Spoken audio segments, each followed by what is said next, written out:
போய் பட்டர் பண்ண வெளியே போய் வாங்கினீங்கன்னா அது ரேட்டு அதிகமாக 30 ரூபா 40 ரூபா 60 ரூபா சொல்லுவாங்க. ஆனால் நான் 30 ரூபாய்க்குள்ளேயும் இந்த பட்டர் பண்ண உங்ககிட்ட செஞ்சு கட்டிட்டுங்க அப்பாங்க பார்க்கலாம். பண்ணை கட் பண்ணி வச்சுக்கோங்க. நான் ஏற்கனவே கட் பண்ணி வச்சுட்டேன் ஆல்ரெடி. பட்டர் கொஞ்சம் எடுத்துக்கோங்க. நல்லா கொஞ்சம் இது பண்ணி நல்லா தடவிக்கோங்க.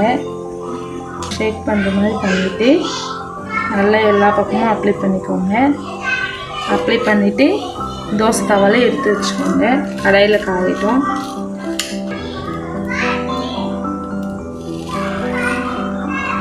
அப்படியே மேலே கொஞ்சம் கொஞ்சமாக பட்டரை லைட்டாக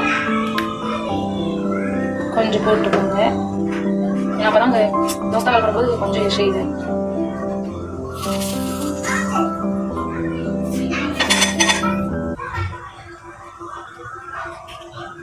ஃப்ரிட்ஜில் வச்சாங்க ஃப்ரீசர் ஆகிடுச்சு.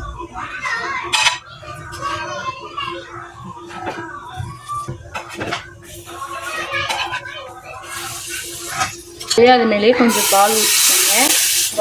அப்புறம்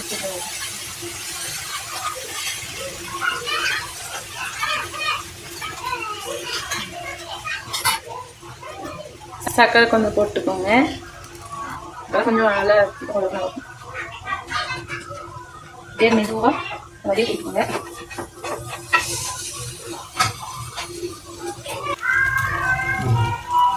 அவ்வளோதான், இதோட வேலை முடிஞ்சு. அப்படியே லைட்டாக திருப்பி அப்படியே எடுத்து வச்சுக்கலாம். முடிஞ்சு 30 ரூபாய்க்குள்ளே பட்டர் பண்ண ரெடி ஆயிடுச்சு.